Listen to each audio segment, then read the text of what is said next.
কথায় আছে সংসার বড় বিষম বস্তু। সত্যিই তাই। সংসারের মায়ায় একবার বাঁধা পড়লে আর বিরতি নেই। আপনারা কি বলেন? নমস্কার, আপনারা শুনছেন গল্প একান্তে। একান্তে গল্প শোনার আদর্শ ঠিকানা। আজ শুনবেন আমাদের সবার প্রিয় সাহিত্যিক নারায়ণচন্দ্র ভট্টাচার্যের কলমে একটি পারিবারিক গল্প, মায়ার অধিকার। শুনতে থাকুন।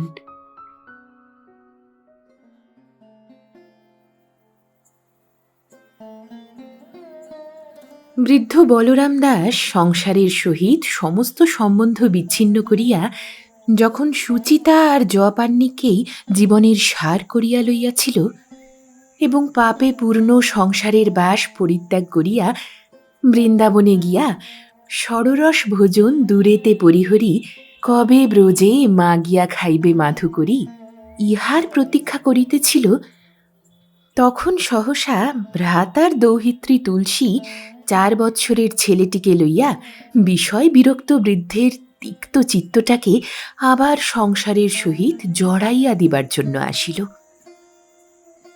বৃদ্ধ বিরক্ত হইয়া ভাবিল, এ আবার কি আপদ। কিন্তু আপদ ভাবিলেও তুলসীকে কিছু বলিতে পারিল না। বলিলেও কোনো ফল হইত না, কেননা এই বৃদ্ধ ছাড়া সংসারে তুলসীর আর দ্বিতীয় কোনো অবলম্বন ছিল না। মা বাপ নাই। বিধবা হইয়া বলরামেরই উদ্যোগে সাপুরের ব্রজদাসের সহিত কণ্ঠী বদল করিয়াছিল। কিন্তু ব্রজদাস যখন জনৈক সেবাদাসীকে লইয়া বামুন বাড়ির আখড়ায় স্থায়ী আড্ডা গাড়িল, তখন দাদামশাই ছাড়া তুলসীর আর আশ্রয় রহিল না। সে 4 বছরের ছেলে কেষ্টাকে লইয়া দাদামশায়ের দ্বারে উপস্থিত হইল। মনে মনে বিরক্ত হইলেও বলরাম চক্ষু লজ্জার খাতিরে মৌখিক আদর দেখাইয়া তুলসীকে গৃহে স্থান দিল। তুলসীও যে দাদামশায়ের আদরের মৌখিকতা বুঝিতে পারিল না এমন নয়, কিন্তু নিরুপায় বলিয়া তাহাকে ইহাই স্বীকার করিতে হইল। খাওয়া পড়ার জন্য ভাবনা ছিল না। জমি জায়গা যাহা ছিল তাহাতে শুধু এই 2টা লোকেরই কেন, 10টা লোকের প্রতিপালনও অনায়াসে চলিতে পারিত। কিন্তু পাছে এই 2টা লোককে লইয়া আবার সংসারে জড়াইয়া পড়িতে হয়, এইটুকুই বলরামের বিশেষ ভয়ের কারণ হইয়াছিল। হায়, যৌবনে পত্নী বিয়োগ হইয়া সে যে সংসারটাকে মলিন গাত্রবাসের ন্যায় ত্যাগ করিয়াছিল, সেই পরিত্যক্ত ছিন্ন বাসটাকে বার্ধক্যে পরপারে যাবার পূর্বক্ষণে বুঝি আবার জরা বিস্লিত স্কন্ধে তুলিয়া লইতে হয়। হা গোবিন্দ, এ আবার তোমার কি মায়া! বলরাম যতটা সম্ভব এই মায়ার রাজ্য হইতে দূরে থাকিবার চেষ্টা করিত। তুলসীর জন্য ততটা ভয় ছিল না যতটা ভয় ছিল এই ছেলেটার জন্য। ছেলেটা যে শুধু তাহার চিত্তে মায়াবন্ধনের ভীতি জাগাইয়া দিয়াছিল তাহা নহে, তাহার সুচিতা রক্ষার পক্ষেও যথেষ্ট বিঘ্ন উৎপাদন করিয়াছিল। সে নির্বোধ শিশু কেবল আপনার সুচিত্ত রক্ষায় উদাসীন ছিল না, মধ্যে মধ্যে বৃদ্ধের সুচিত্তপূর্ণ দেহটাকে স্পর্শ করিয়া অসুচি করিবার চেষ্টাও করিত। তাহার নামাবলী স্পর্শ করিত, জপের মালা লইয়া গলায় ঝুলাইত, আহ্নিকের সাজ লইয়া খেলিতে বসিত। তুলসীর যথেষ্ট সাবধানতা সত্ত্বেও আহারের সময় বৃদ্ধকে ছুঁইয়া তাহার খাওয়া নষ্ট করিয়া দিত। বলরাম প্রথম প্রথম কিছু বলিত না বটে, মনে মনে উত্ত্যক্ত হইলেও মুখে তাহা প্রকাশ করিত না। কিন্তু শেষে যখন অসহ্য হইয়া উঠিল, তখন 2-1 কথা না বলিয়া থাকিতে পারিল না। তুলসী ইহাতে ক্রুদ্ধ হইয়া ছেলেকে মারিত, তখন আবার ছেলের চিৎকারে বাড়িতে থাকা দায় হইয়া উঠিত। বলরাম প্রথমটা মনে করিয়াছিল দিন কতক পরেই ব্রজ আসিয়া ইহাদিগকে লইয়া যাইবে। কিন্তু মাসাধিক কাল গত হইলেও ব্রজনাথ যখন স্ত্রীপুত্রের সংবাদ পর্যন্ত লইল না, তখন বলরাম একদিন তুলসীকে বলিল, আচ্ছা তুলসী, এই বেজার আক্কেলটা কি? তোদের খবরটাও একবার নিলে না? হেঁট মুখে তুলসী উত্তর করিল, কি জানি দাদা। এর আর জানা জানি কি? হতভাগা একেবারেই বয়ে গেছে। ছি ছি ছি, এমন অভাগার হাতেও তুই। বলিতে বলিতে বৃদ্ধ থামিয়া গেল। হঠাৎ তাহার স্মরণ হইল, এই হতভাগার হাতে তুলসী পড়িবার কারণ সে নিজেই।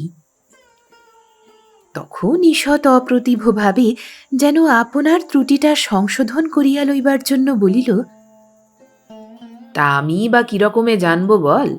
আমি তো অন্তর্যামী নই যে লোকের মনের কথা বুঝব। তখন কি হাতে পায়ে ধরা, যেন কতই না ভালো মানুষ। ছি ছি ছি, মানুষকে চেনা দেয়। বলিয়া বলরাম ক্রোধ ভরে ব্রজনাথের উপর তর্জন গর্জন করিল। তুলসী নিরুত্তরে দাঁড়াইয়া দাদামশাইয়ের এই নিষ্ফল তর্জন নতমস্তকে শুনিল। কেশটা কিন্তু বড় গোল বাঁধাইল। বৃদ্ধের সকল বিরক্তিকে উপেক্ষা করিয়া সে যেন বুড়াকে জড়াইয়া ধরিবার জন্য প্রাণপণে চেষ্টা করিতে লাগিল। বলরাম হয়তো কখনো নির্জনে বসিয়া চৈতন্যমঙ্গল পুঁথিখানা খুলিয়া পড়িবার উদ্যোগ করিতেছে। কেশটা আস্তে আস্তে পাশে আসিয়া দাঁড়াইল। বলরাম তাহার দিকে একবার বিরক্তিপূর্ণ দৃষ্টি নিক্ষেপ করিয়া পাঠে মনোনিবেশ করিল। কেশটা এক এক পা অগ্রসর হইয়া একেবারে তাহার সম্মুখে আসিয়া থপ করিয়া বসিয়া পড়িল। বলরাম তাড়াতাড়ি পুঁথিখানাকে কোলের দিকে টানিয়া লইয়া ভ্রুকুটি করিয়া বলিল, যা। কেশটা কিন্তু গেল না। সে পাঠনিরত বৃদ্ধের মুখের দিকে চাহিয়া চুপ করিয়া বসিয়া রহিল। বলরাম পড়িতে পড়িতে এক একবার অপাঙ্গে তাহার দিকে দৃষ্টি নিক্ষেপ করিল এবং তাহার এই শান্ত ভাব দর্শনে একটা বিস্ময়ও অনুভব করিল। হঠাৎ পাঠ বন্ধ করিয়া তাহার দিকে চাহিয়া জিজ্ঞাসা করিল, কি রে কেষ্টা? কেষ্টা কিছু বলিল না, শুধু সকাতর দৃষ্টিতে তাহার মুখের দিকে চাহিল। মা ডাকছে, যা বলিয়া বলরাম পুনরায় পাঠে প্রবৃত্ত হইল। কিন্তু খানিক্ষণ পরে মুখ তুলিয়া দেখিল কেষ্টা যায় নাই, সমানভাবে তাহার মুখের দিকে চাহিয়া বসিয়া আছে। বলরাম বলিল, কি শুনছিস, পুঁথি? কেষ্টা সম্মতিসূচক ঘাড় নাড়িল। বলরাম মৃদু হাসিয়া তাহার মাথায় হাত দিয়া বলিল, বুঝতে পারছিস? প্রফুল্ল মুখে কেষ্টা পুনরায় ঘাড় নাড়িল। বলরাম বলিল, আচ্ছা বলতো, হরি বল। কেষ্টা বলিয়া উঠিল। বলরাম কণ্ঠটাকে আরেকটু উচ্চে তুলিয়া বলিল, ভালো করে বল, হরি বল। কেষ্টাও উচ্চ কণ্ঠে হরি বল বলিল। বলরাম হাত দুইটা তুলিয়া জোর গলায় হরি বল বলিতে লাগিল। কেষ্টাও তাহার অনুকরণে কচি কচি হাত দুইটি উপরের দিকে উঠাইয়া চিৎকার করিয়া হরি বল বলিতে লাগিল। সমস্ত গৃহে হরি বলের অনুরণন উঠিল। সহসা দরজায় তুলসীকে দেখিয়াই বলরামের উৎসাহ আবেগ সব যেন কোথায় চলিয়া গেল এবং মুহূর্তেই মুখখানাকে গম্ভীর করিয়া বলিয়া উঠিল, আচ্ছা তুলসী, এ তোর মতলবখানা কি বলতো? আমার অন্ন ধ্বংস করবি আর আমার পরকালটারও মাথা খাবি? তুলসী ছেলের হাত ধরিয়া তাহাকে লইয়া গেল। বলরাম পুনরায় পাঠে মনোনিবেশ করিল, কিন্তু চৈতন্যমঙ্গল আর তাহার মনোযোগ আকর্ষণ করিল না। দৃষ্টিটা লুব্ধভাবে বারবার দ্বারের দিকে ছুটিয়া গেল। বলরাম বিরক্তভাবে পুঁথি বাঁধিয়া নরোত্তম দাসের পদ ধরিল। দিন গেল মিছা কাজে, রাত্রি গেল নিদ্রে, না ভজিনু রাধা কৃষ্ণ চরণার বৃন্দে। কৃষ্ণ ভজিবার তরে সংসারে আইনু, মিছে মায়ায় বদ্ধ হয়ে বৃক্ষ সম হইনু। ফলরূপে পুত্রকন্যা ডাল ভাঙি পড়ে, কালরূপে সংসারেতে পক্ষবাসা করে। বলরাম জপে বসিয়াছে। কেষ্টা আসিয়া আবার সম্মুখে দাঁড়াইল। বলরাম ব্যস্তভাবে অস্ফুট শব্দ করিতে করিতে হস্তের ইঙ্গিতে তাহাকে সরিয়া যাইবার জন্য আদেশ দিল। কেষ্টা সরিল না। সে স্থিরভাবে দাঁড়াইয়া সকাতর দৃষ্টিতে বৃদ্ধের মুখের দিকে চাহিয়া রহিল। বলরাম হাতে মালা জপিতে লাগিল, কিন্তু দৃষ্টিটা রহিল কেষ্টার উপর, পাছে সে আসিয়া ছুঁইয়া দেয়।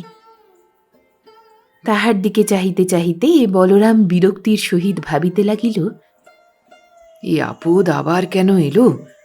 ডাকি নাই, চাই নাই, তবু হঠাৎ কোথা হতে যে ভূতের বোঝার মতন কাঁধে এসে পড়েছে। শুধু তাই নয়, আমার পরকালের পথে কাঁটা দিতে বসেছে। এ হতভাগা ছেলে আমার কাছে আসে কেন কে জানে। ও চায় কি? স্নেহ, মমতা, ভালোবাসা? সে সকলের সঙ্গে আজ 20 বৎসর আমার সম্বন্ধ নাই। সব কিছু গোবিন্দের চরণে অর্পণ করেছি। এখন গোবিন্দই আমার সব। মাঝ হতে এরা এসে তাকে আড়াল করে দাঁড়ায় কেন? কেষ্টা হঠাৎ বলিয়া উঠিল, হরি বল।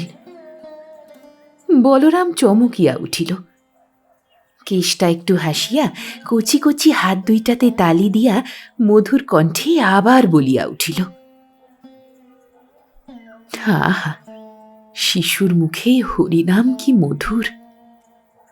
পঞ্চম বৎসরের ধ্রুব বুঝি এমনই মধুর স্বরে, এমনই অস্পষ্ট ভাষায় ডাকিয়াছিল, হরি বল। বৃদ্ধ মালা সমেত হাতটা বাড়াইয়া দিয়া কেষ্টাকে ধরিতে উদ্যত হইল। সহসা বাহিরে কে গাহিয়া উঠিল, এমনই মহামায়ার মায়া রেখেছ কি কুহক করে, যাতে ব্রহ্মা বিষ্ণু অচৈতন্য নরে কি তা জানতে পারে, নরে কি তা জানতে পারে। বলরাম যেন সর্পদষ্টের ন্যায় শিহরিয়া হাত গুটাইয়া লইল। সত্যই মহামায়ার মায়া। ছি ছি, এখনই তাহাকে পুনরায় বস্ত্র পরিবর্তন করিতে হইত। যে 800 জপ হইয়াছে তাহাও নষ্ট হইয়া যাইত। কি উন্মত্ততা! আপনাকে সামলাইয়া লইয়া বলরাম পুনরায় জপে মনোনিবেশ করিল। কিন্তু চিত্তটা যে ক্রমেই মায়ায় জড়াইয়া পড়িয়াছে, তাহাই ভাবিয়া ভাবিয়া ভীত হইয়া পড়িল। ইহাদিগকে লইয়া কি করা যায়? তাড়াইয়া দেওয়াও চলে না, লোকে কি বলিবে? মেয়েটাই বা দাঁড়াইবে কোথায়? তাহারই তো নাতিনী, সুনাম হোক দুর্নাম হোক তাহারই হইবে। তাছাড়া তুলসীরই বা দোষ কি? খায় দায় একপাশে চুপ করিয়া পড়িয়া থাকে। সে থাকায় উপকার বই অপকার হয় না। আজ 20 বৎসর নিজে হাত পুড়াইয়া রাঁধিয়া খাইতে হইয়াছে। তুলসী আসিয়া সে পরিশ্রমটা বাঁচাইয়া দিয়াছে। এই রাঁধা খাওয়ায় কতটা সময় নষ্ট হইত। এই সময়টা হরিনাম করলে কত কাজ হইবে। কিন্তু যত আপদের মূল এই ছেলেটা। হা গোবিন্দ, এই সর্বনেশে ছেলেটার হাত হতে আমাকে রক্ষা করো।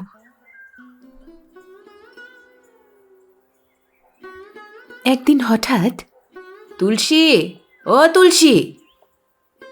দাদা মহাশয়ের ক্রুদ্ধ আহ্বানে ভীত হইয়া তুলসী ছুটিয়া আসিল এবং শঙ্কিত স্বরে জিজ্ঞাসা করিল, কি হয়েছে দাদামশাই? হয়েছে আমার শ্রাদ্ধ। তোমার ছেলের তরে আমার বাড়ি ছাড়া হতে হবে নাকি বলো দেখি? তুলসী ভয়ে থমকিয়া দাঁড়াইল এবং শঙ্কা জড়িত দৃষ্টিতে ঘরের ভিতর চাহিয়া দেখিল। সর্বনাশ! কেষ্টা গিয়া দাদামশায়ের পূজার আসনে বসিয়াছে।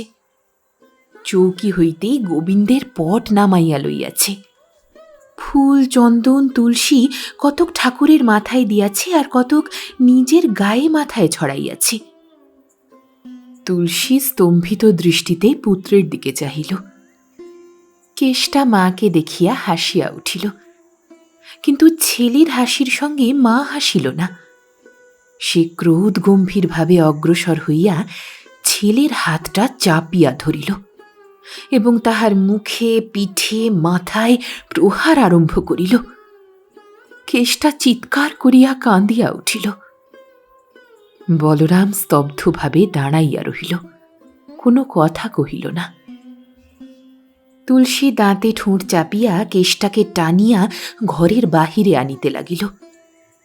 কেষ্টা বৃদ্ধের মুখের দিকে শকাতর দৃষ্টি নিক্ষেপ করিয়া উচ্চ স্বরে কাঁদিতে লাগিল। বলরাম হঠাৎ গম্ভীর কণ্ঠে ডাকিল, তুলসী!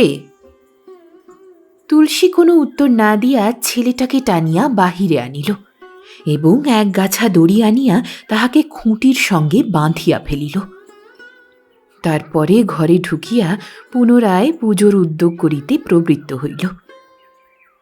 বলরাম গম্ভীরভাবে বলিল, আমি কি ছেলেটাকে এমন করে মারতে বললাম তুলসী?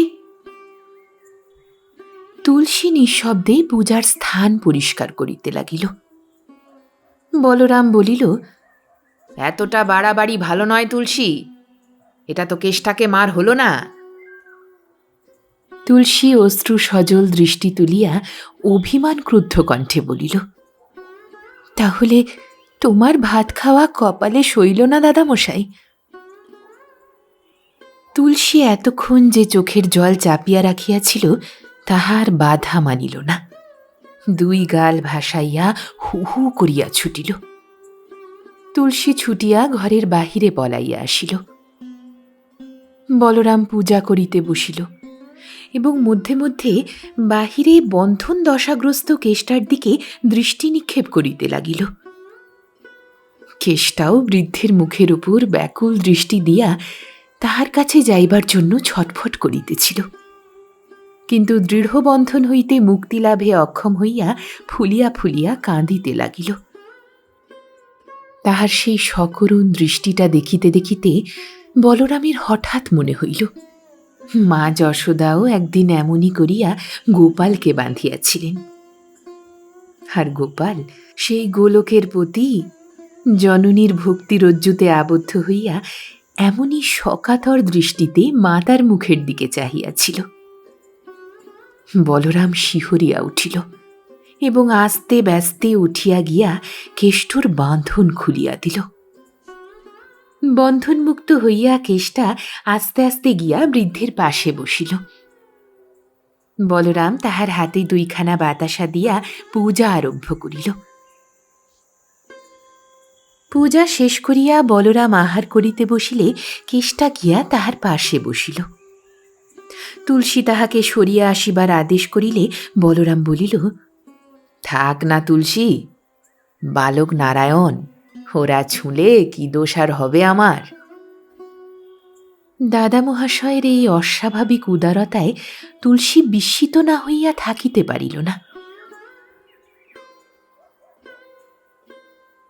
সন্ধ্যার পর মালা করিতে বসিয়া বলরাম জিজ্ঞাসা করিল, কেষ্টাকে যে দেখছি না তুলসী, ঘুমিয়েছে বুঝি?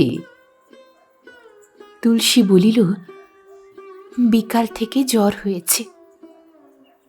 হ্যাঁ, জ্বর হয়েছে? শঙ্কা জড়িত স্বরে কথাটা বলিয়াই বলরাম মালা হাতেই যে ঘরে কেষ্টা শুইয়াছিল সেই ঘরে ছুটিল এবং শুদ্ধাচারের কথা সম্পূর্ণ বিস্তৃত হইয়া শয্যাশায়িত কেষ্টার গাত্র স্পর্শ করিল। তাহার কপালে বুকে হাত দিয়া দেখিল গা দিয়া যেন আগুন ছুটিতেছে। বলরাম মালা ছড়া বিছানার উপর ফেলিয়া পাশে বসিয়া পড়িল এবং তাহার নাড়ি টিপিতে টিপিতে ডাকিল, কেষ্টা, ও কেষ্টা! কেষ্টা একবার চক্ষু মিলিয়া আবার চক্ষু মুদিল। বলরাম বাহিরে আসিয়া তুলসীকে ডাকিয়া বলিল, জ্বরটা বড্ড বেশি হয়েছে তুলসী। তুলসী কোনো উত্তর দিলে না। বলরাম একটু চুপ করিয়া ধীরে ধীরে বলিল, ছেলেটাকে কেন এত মারলি তুলসী? ক্রোধ গম্ভীরভাবে তুলসী উত্তর করিল, মারব না তো কি করব?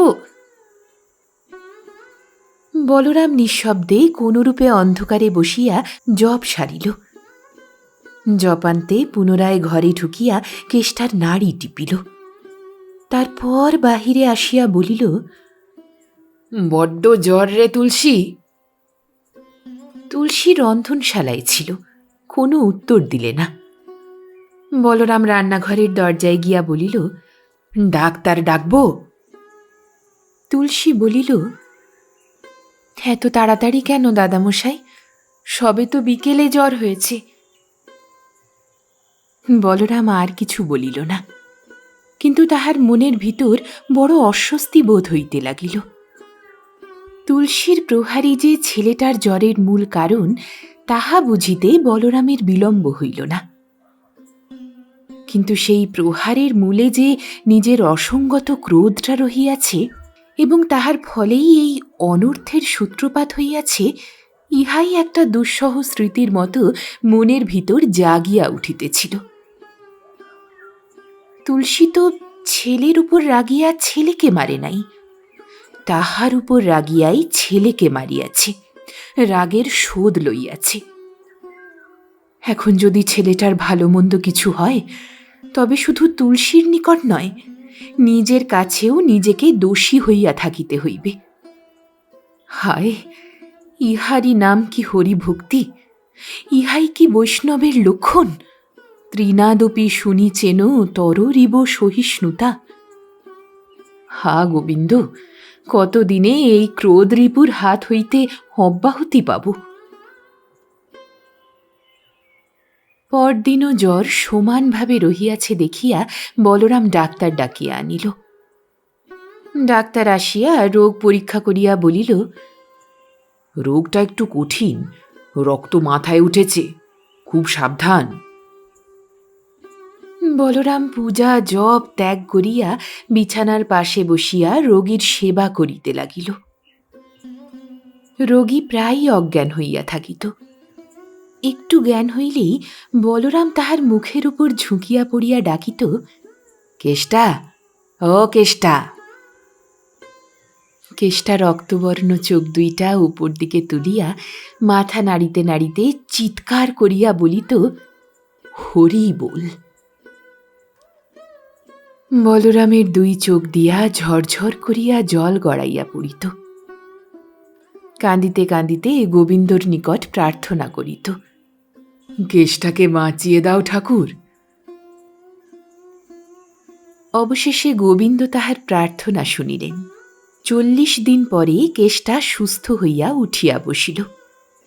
বলরাম মহোৎসাহে গোবিন্দদেবের ভোগ দিয়া 5 জন বৈষ্ণবকে খাওয়াইয়া দিল।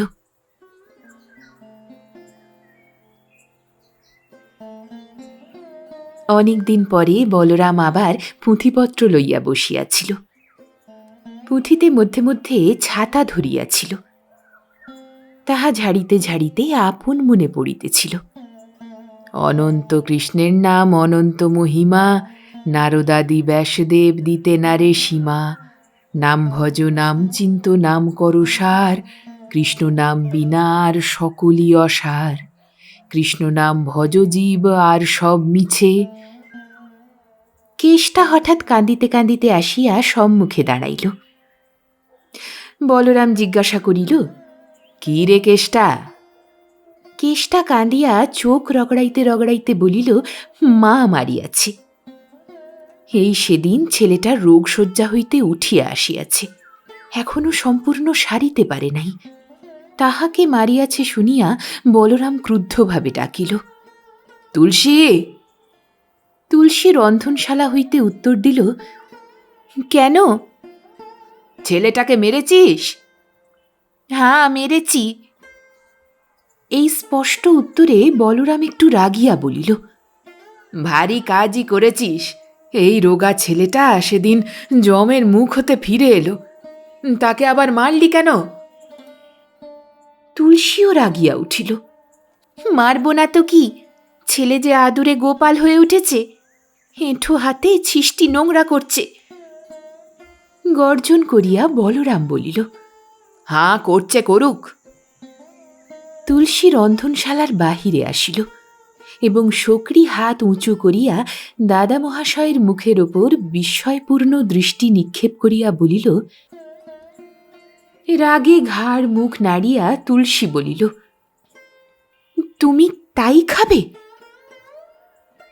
বলরাম কেষ্টাকে কোলের কাছে টানিয়া লইয়া তাহার চোখের জল মুছাইতে মুছাইতে বলিল, হাঁ খাবো, আমার খুশি।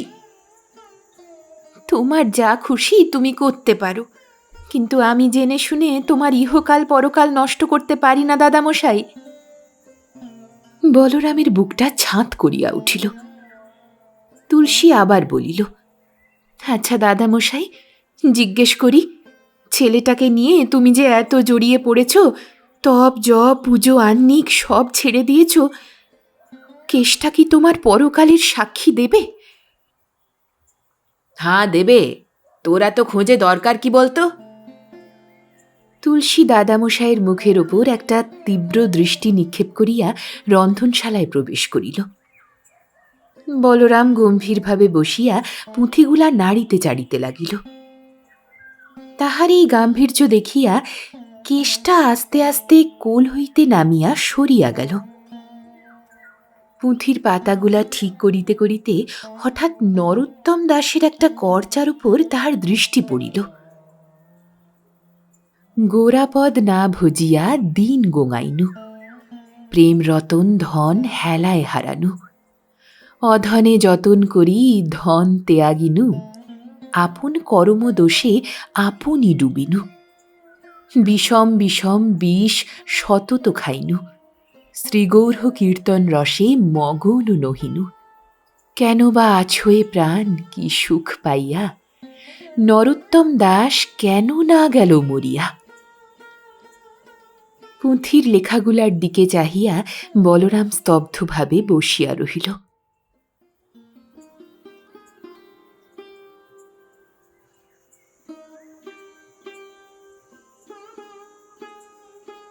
কয়েকদিন পরে বলরাম বলিল, দিন কত ঘুরে আসি তুলসী। তুলসী জিজ্ঞাসা করিল, কোথায় যাবে? শ্রীধাম যাব মনে করছি।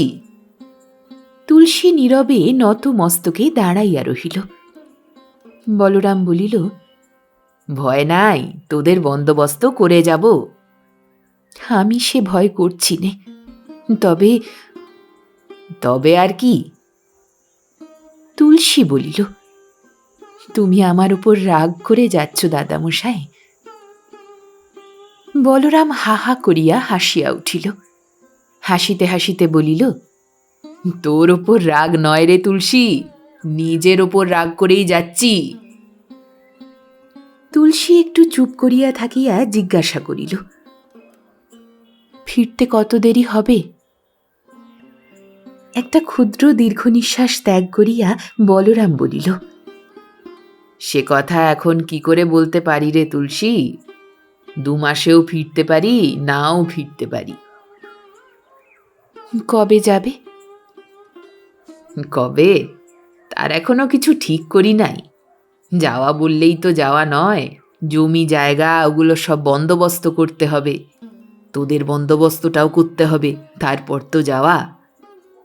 আর তাও মনে করলেই তো হয় না, কপালে যদি থাকে তবেই তো।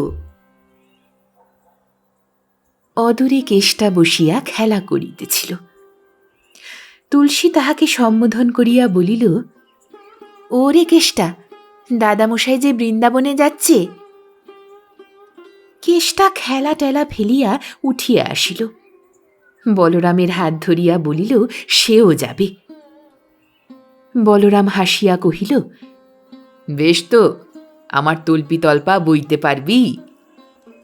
কেষ্টা ঘাড় নাড়িল। বলরাম ও তুলসী উভয়েই হাসিয়া উঠিল। ইহার পর প্রায় মাস 2 কাটিয়া গেল, কিন্তু ইহার মধ্যে জমি জায়গার বন্দোবস্ত বা তুলসী ও কেষ্টার কোনো বন্দোবস্ত হইল না। বৃন্দাবন যাত্রার সম্বন্ধে কোনো উচ্চবাচ্য শোনা গেল না। জপ, আহ্নিক আর কেষ্টাকে লইয়া বলরাম বেশ নিশ্চিন্তভাবেই দিন কাটাইতে লাগিল। তুলসী একদিন পরিহাস করিয়া জিজ্ঞাসা করিল, তোমার শ্রীধামে যাওয়ার কি হলো দাদামশাই? হবে হবে, যাওয়া বললেই কি যাওয়া হয় রে? এঁটো কুড়ের পাত কি সহজে স্বর্গে যায় তুলসী? বলিয়া বলরাম ম্লান হাসি হাসিল। তুলসী বলিল, কিন্তু তুমি গেলে কেষ্টার বড় কষ্ট হবে দাদামশাই। বলরাম একটা নিঃশ্বাস ফেলিয়া বলিল, তা হবে একটু কষ্ট বটে, আমিও কি সেটা না ভেবেছি রে তুলসী, সেজন্যই তো ইতস্তত করছি। কাজ নাই দাদামশাই গিয়ে, কেন ঘরে বসে কি ভগবানকে পাওয়া যায় না? পাওয়া যাবে না কেন? মন চাঙ্গা তো কেঠোয়ে গঙ্গা, মন ঠিক থাকলে ঘরেই বৃন্দাবন হয় রে তুলসী। তুলসী সহাস্যে বলিল, তা খুব হয়তো, কেষ্ট তো তোমার ঘরেই বাঁধা। বলরাম হাহা করিয়া হাসিয়া উঠিল, কিন্তু তার হাসিটার যেন নিবৃত্তি হইতে না হইতেই আরও একজন আসিয়া ধীরে ধীরে বাড়িতে ঢুকিল। যে আসিল সে ব্রজনাথ। তাহাকে দেখিয়া বলরামের মুখের হাসিটা সহসা ঠোঁটের কোলেই মিলাইয়া গেল। বেজা কি বলছে রে তুলসী? তুলসী কহিল, বলছে যেতে হবে। কেন, ওর সেবাদাসী সেবা করতে? ব্রজনাথ বলিয়া উঠিল, সে মেয়ে কোথায় চলে গিয়েছে? তাই বুঝি খোঁজ পড়েছে? তীব্র শ্লেষের স্বরে বলরাম বলিল। মুখ নিচু করিয়া মৃদুস্বরে তুলসী বলিল, রোজ জ্বর হচ্ছে, মুখে জল দেবার কেউ নাই। তুলসীর দিকে কঠোর দৃষ্টি নিক্ষেপ করিয়া বলরাম বলিল, কিন্তু এতদিন তোর মুখে জল দেবার তরে কটা লোক রেখেছিল? তুলসী চুপ করিয়া দাঁড়াইয়া নখে নখ দিয়া খুঁটিতে লাগিল। তাহার মুখের দিকে চাহিয়া বলরাম একটু চওড়া গলায় বলিল, এখন তোর কি মত? তুলসী ইতস্তত করিয়া বলিল, আমার আর কি মত, তুমি যা বলবে। আমি আমি আবার কি বলবো? তোর ইচ্ছা হয় যাবি, না হয় যা খুশি তাই করবি, আমার তাতে কি? তুলসী কোনো উত্তর না দিয়া ধীরে ধীরে সরিয়া যাইতেছিল। বলরাম তাহাকে ডাকিয়া জিজ্ঞাসা করিল, কেষ্টা কোথায়? তুলসী যাইতে যাইতে বলিল, ওর সঙ্গে কোথায় গিয়েছে। গম্ভীর স্বরে একটা হুঁ দিয়া বলরাম উঠিল এবং খুব জোরে জোরে পুঁথি পড়িতে আরম্ভ করিল। খানিক পরে বলরাম যখন বাহিরে আসিয়া বসিয়াছিল, তখন কেষ্টা বাপের সহিত ফিরিয়া আসিল। ব্রজনাথ বাড়ির ভিতরে চলিয়া গেল। কেষ্টা আসিয়া বলরামের কাছে দাঁড়াইল। বলরাম তাহার মুখের দিকে চাহিয়া জিজ্ঞাসা করিল, হা রে কেষ্টা, তুই তোর বাবার সঙ্গে যাবি? কেষ্টা ঘাড় নাড়িয়া হাঁ বলিল।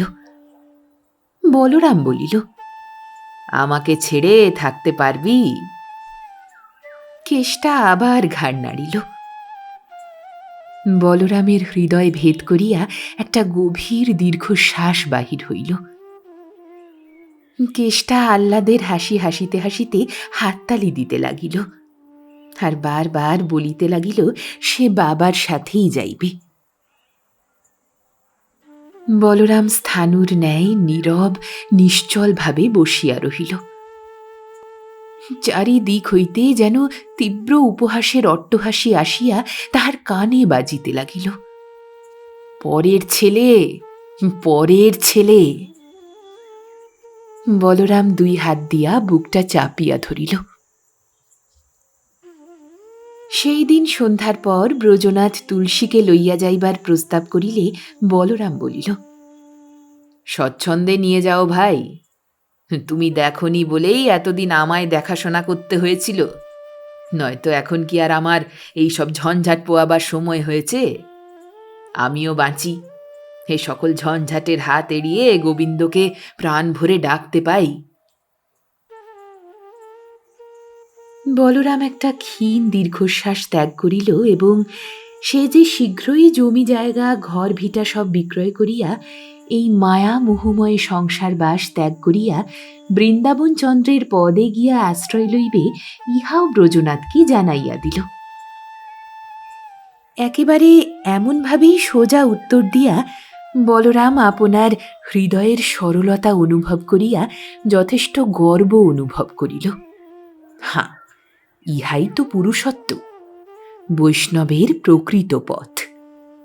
ছি ছি, এতদিন অন্ধ হয়েছিলাম, একটা পরের ছেলেকে নিয়ে শৌচ আচার নাম পূজা সব ছেড়ে নরকের গর্তে ঝাঁপ দিয়েছিলাম। ছি ছি, হে কেষ্টাকে ভালোবেসে ফল কি? কেষ্টার পরিবর্তে যদি কৃষ্ণচন্দ্রকে এমন ভালোবাসতে পারি, তবেই ইহকাল পরকালের কাজ হবে। যাক, এখন নিশ্চিন্ত। সম্পূর্ণ নিশ্চিন্ততা অনুভব করিলেও বলরাম কিন্তু সে রাত্রে নিশ্চিন্তভাবে ঘুমাইতে পারিল না। কেষ্টা চলিয়া গেলে সে যে কতটা নিশ্চিন্ত, কত দিকে সুখী হইবে, তাহাই ভাবিতে ভাবিতে অনিদ্রায় রাত্রি কাটাইয়া দিল। সকালে গরুর গাড়ি আসিয়া দরজায় দাঁড়াইতেই কেষ্টা আগে হইতেই তাহাতে উঠিয়া বসিল। বলরাম তাহার কাপড় চোপড় খেলনা সব গুছাইয়া একে একে গাড়িতে তুলিল।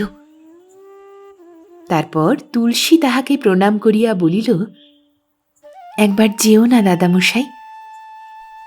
বলরাম মাথা নাড়িয়া স্থির কঠিন স্বরে বলিল, হুম, 2-3 দিনের মধ্যেই আমাকে বৃন্দাবনে যেতে হবে। তুলসী ধীরে ধীরে গিয়া গাড়িতে উঠিল। গাড়ি চলিল। কেষ্টা ছইয়ের পাশ দিয়া মুখ বাড়াইয়া কত রকম শব্দ করিতে লাগিল। বলরাম দাঁতে দাঁত চাপিয়া সেই দিক হইতে মুখ ফিরাইয়া লইল। গাড়ি অদৃশ্য হইল। বলরাম যেন একটা স্বস্তির নিঃশ্বাস ফেলিয়া বাড়িতে ঢুকিল। কিন্তু এ কি? বাড়িখানা এমন শূন্য হইল কবে?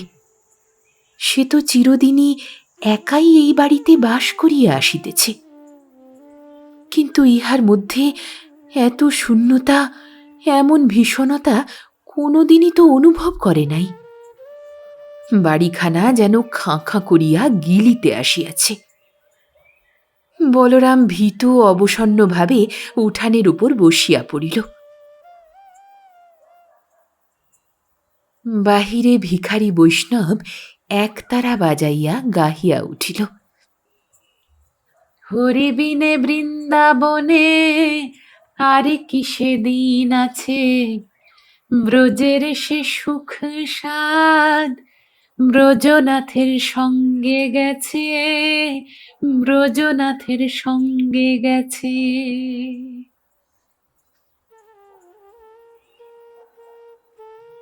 পরদিন কেষ্টা নিজের বাড়িতে খেলা করিতেছিল। হঠাৎ নাচিতে নাচিতে ছুটিয়া মায়ের কাছে গিয়া বলিল, ওমা, কে আসিয়াছে? তুলসী ফিরিয়া চাহিয়াই সবিষয়ে বলিয়া উঠিল, এ কি দাদামশাই যে! বলরাম ক্রোধ গম্ভীর মুখে বলিল, তোরা মায়ার সাগরে ডুবে আছিস তুলসী, স্বচ্ছন্দে আমাকে ছেড়ে আসতে পারিস, কিন্তু আমি কোথায় দাঁড়াই বলতো? বুড়ো বলে কি মায়ার রাজ্যে আমার এতটুকু অধিকার নাই? তুলসী হাসিয়া উঠিল। কেষ্টা বৃদ্ধের কোলে ঝাঁপাইয়া পড়িয়া তাহাকে মায়ার অধিকারে টানিয়া লইল।